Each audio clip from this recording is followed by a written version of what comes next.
Welcome to the Dogs Are the Best Friends podcast. I'm Emily, and my best buddy, Flynn, is here too. I wish a happy Thanksgiving to my fellow Americans and to all my listeners. I am truly grateful for you. I am thankful for you.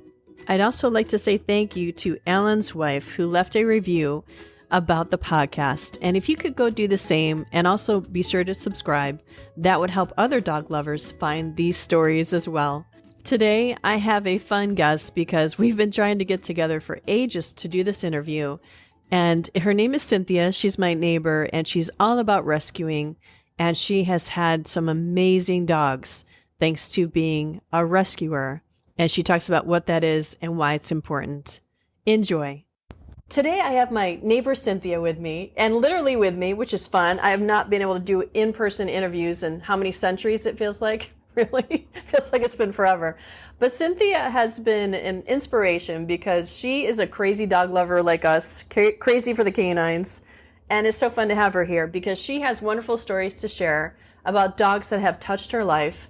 Well, I mean, first of all, it's really nice to finally be here. I love your podcasts, and I think talking about dogs is one of those things that people who enjoy it will do it for hours, and the people that just look at you like, I got it already, stop. They don't have dogs. They don't know your whole life was run by dogs, that your whole concern, your whole house, So it's a lot more fun to be around dog people. And that's how we met, walking our dogs. And that's how I know a ton of neighbors. Right. And that alone is a great reason to have a dog because you share ideas and meet dogs. The dogs become friends. And my dog, Demi, who is a recently rescued in January Chihuahua, adores Flynn. I mean, Flynn is a big dog compared to her. She's all of 8 pounds. And Demi in the beginning was very scared, but apparently loves dogs that are good dogs. I mean, I trust her instincts now because she's like, no, that's a good dog. So I grew up with rescues. My parents were of the school where dogs lived outside.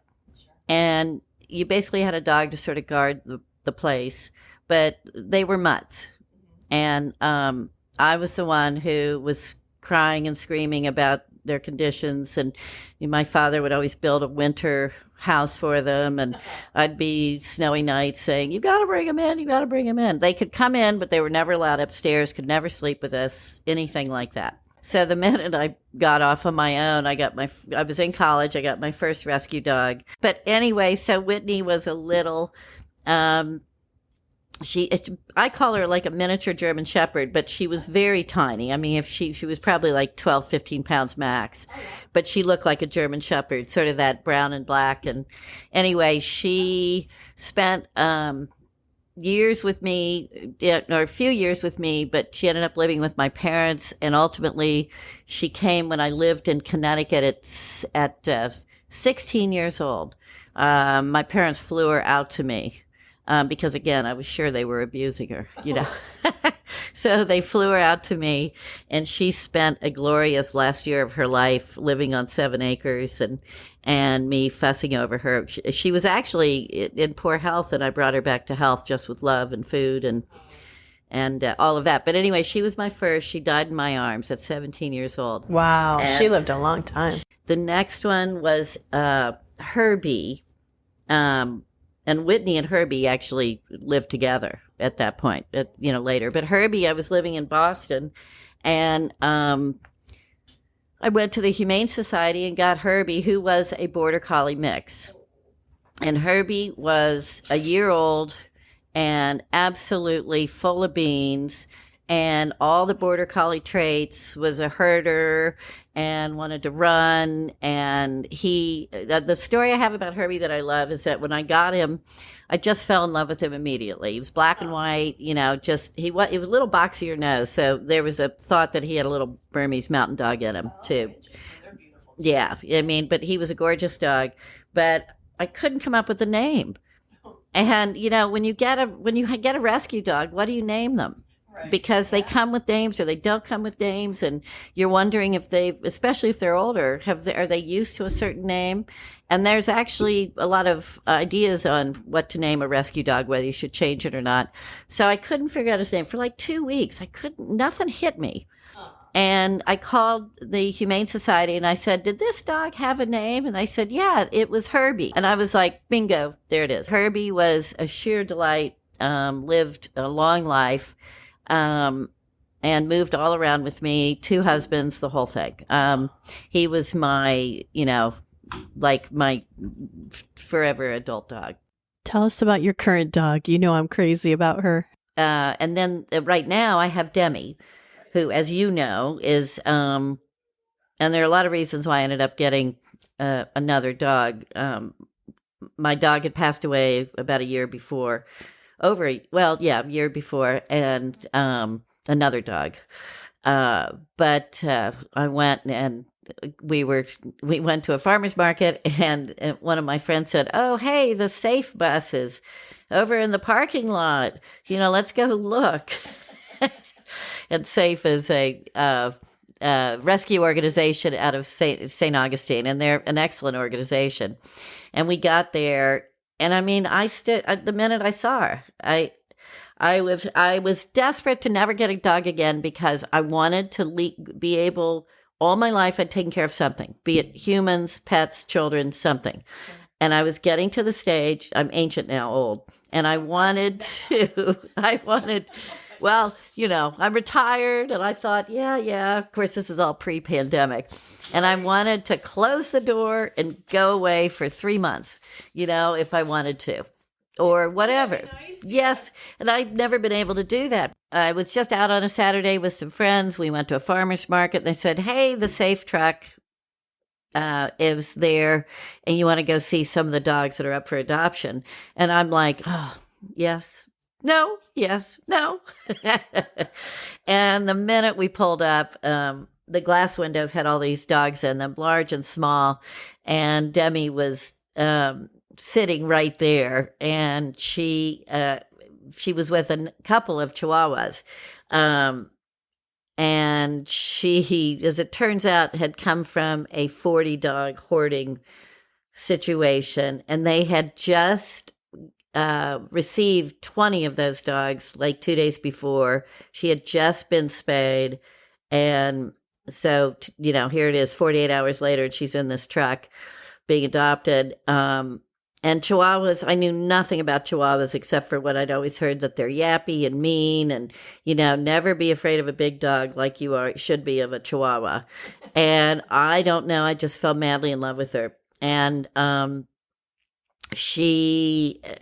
had her since January 25th of this year. And of course, the timing couldn't have been better because of the pandemic. So, and she's so not yappy. She's so sweet. Oh, she's everything but what a Chihuahua is. She's very sweet. She's skittish. She's also 7 years old. So a lot of life before me, and a lot of who knows what, because she definitely is not a human person. She's a dog person. A dog, I should say. Well, we all say that. I know. So silly. She's a dog, and she loves other dogs. She loves to socialize with dogs as long as she approves of them first. And they're not too big. I mean, not big, doesn't matter, but too aggressive, meaning just in that they're shaky and wobbly and, excited, too excited, I should say. But anyway, Demi, which Emily knows well, is I give her treats. And I was giving her treats, because she's a rescue and she's middle-aged. I'm like, all the treats you want. She'd come back, and it was part of a game we played.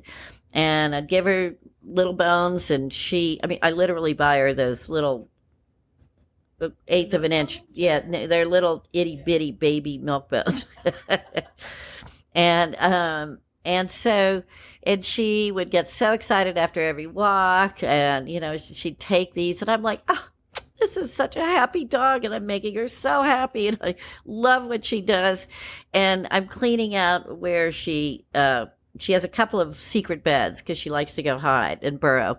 And I was cleaning them out one day, and I think every bone I'd ever given her was in between the two beds, in those two beds. You showed me that There's a baggie. Yeah, the plastic baggie of full of Shocking, treats. Yeah. shocking. So yes, she's a hoarder. The truth is now she's a hoarder. So it's become really fascinating to me because coming from that environment, she had to. I mean, not only was her owner a hoarder, Of dogs, but creatures. yeah, which it's despicable. But she had to probably hoard her food. Right. And she's not aggressive about food. I mean, she wouldn't be at all. As a matter of fact, if I put her food down, she'll run away, which is probably also a symptom because it has to be very private and hidden. She was probably not dominant, and other dogs ate it, or who knows what I mean, we can't even guess. So Yeah, she probably was bullied. I mean, that's what it is. It's the pecking order. The pecking order. Although she apparently had many puppies, and that, again, with her toys, she whines and tries to hide her toys.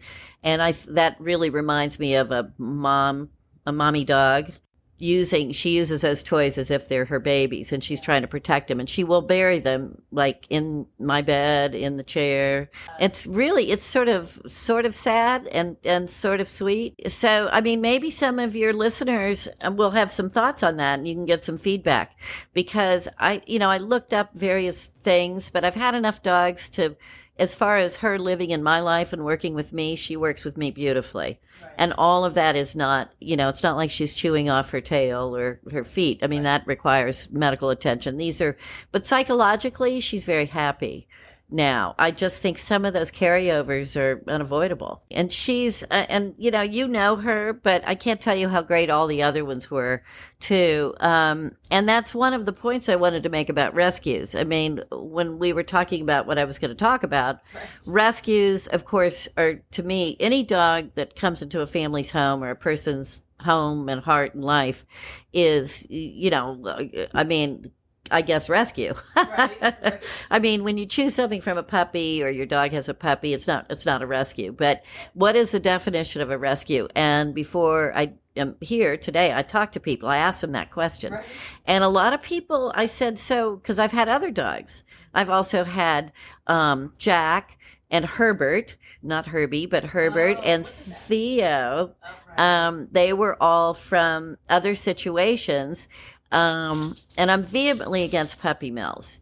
And I don't need to go to a breeder for a breed because I'm a huge believer in rescuing. Right. I'm not against anything. I know the breeds have to be maintained, but I am against puppy mills. Right. But anyway, the definition, when I looked up what is the meaning of rescue, and it's saving something from dangerous or a distressing situation. Right. So that can apply to a lot of things. Right. And the goal is ultimately the same on all levels. Absolutely. It's to find a nice home, a beautiful home, a loving home for any of these animals who, in this day and age, God knows what could happen to them otherwise. And so 3 of my other dogs, I actually have, some great stories, but I don't want to bore everyone with long stories. So, again, back to the definition of rescue. Those were rescues to me. And also, why do I rescue? Why does anybody rescue? Or why does anybody, not why does anybody get a dog, but why do people do rescues? Because they get the best life. I mean, you're giving them now the best life that could have been otherwise. Right. And so many times these dogs come out of their shells because they've come from a bad situation, and they just blossom into these, incredible creatures who wouldn't have otherwise, because they have been suppressed in one way or another, or they're not healthy, they're not taken care of. And one of the things that I love about rescuing is watching them change. Yeah. And one of the statistics that is true, and I'm sure it could be disputed, the numbers are higher, but 20%, this is an ASPCA statistic, 20% of rescue dogs are returned. But I think it's a shame that people have the mindset that they're returnable. Like, it's not like a cup, you don't like the way the cup is working, it's not keeping your drink cold enough, whatever, take it back. But these dogs are actually living beings, and they've already been through enough. So don't go to the rescue and don't go to the shelter thinking you could just return it like it's just a piece of plastic or something. I don't know. And often within a week. If you go to a humane society or a rescue organization, and like you said, so many are actually being fostered, so you can learn a lot about them. But like the humane societies, oftentimes you don't have any backstories. So if you're going and thinking, oh, my fantasy is to have a dog who's going to fetch a ball and who's going to want to sleep next to me and who's going to want to take walks, and you bring the dog home, and they are traumatized, usually by having been in the shelter and then by now being in a strange place. Right. They don't love you immediately. They don't even like you probably because they've come from a horrible situation. They're like, oh, another human. Right. So the heartbreak of those 20 dogs that they had that I got Demi from Safe, all of them were returned who were adopted that day, except for Demi. Yeah. I'm sure they were, they're not potty trained. They're not used to their environment. They are Chihuahuas, so they are, personality-wise, they're not just cute little lovable dogs you can stick in your purse. Right. They're scared, and also they have issues. Right. Not bad issues. So to me, you get a rescue. The commitment is to treat the dog the way the dog is. Get to know the dog. In a year, you're still learning things. Certainly in the first 6 months. But as far as trust and love, that first 6 months is, to me, what you have to go, okay, unless it's intolerable, unless the dog's got other issues, serious issues. Right. Really aggressive. Yeah, really aggressive, or, health issues because, that sort of thing, and you can't afford it. But otherwise, most people who adopt have to understand. You've got to give them time, and the commitment has to be real. Dogs cost a lot of money, the medical expenses, the food, but on the flip side, what they give me in particular is just, there is no, that's why this is why you have a podcast. It's for people like us. All of these dogs have given you something. And so what kind of gifts do you feel that they've given you over the years? Well, and a lot of people on your podcast talk about unconditional love, and that's absolutely, it is truly one of those things. You just don't know it until you've had a pet of your own. And those who've done it are shaking their heads are going, yes. Yeah. She's turned out to be, love of my life. Yeah. Just the next one. I don't know how one can top the other, right. But it keeps happening. Yeah. And that part is, crazy. I hope you enjoyed Cynthia's words, and I have so much of that interview to still share with you that I will be bringing that back, because she spoke about like 4 or 5 other dogs, and I know that you will want to hear those stories. They're just wonderful stories of rescues that they blossomed. They completely blossomed and became huge heart dogs for her. And if you heard what she said, that every dog gets better, and she doesn't see how that's even possible. That is a dog lover, my friends, right? We get it. We are crazy for these canines. I hope that you and I are understanding of how thankful we can be in spite of this horrible time. This has been a rough year, and yet I feel like I've really looked more closely at the blessings I do have, and I am grateful. And I'm grateful for this podcast. This has introduced me to interesting people. It's put me in touch with many of my listeners, and I just want to say thank you. Thank you. Thank you. I wish you blessings and peace. I will see you next week with more dog stories.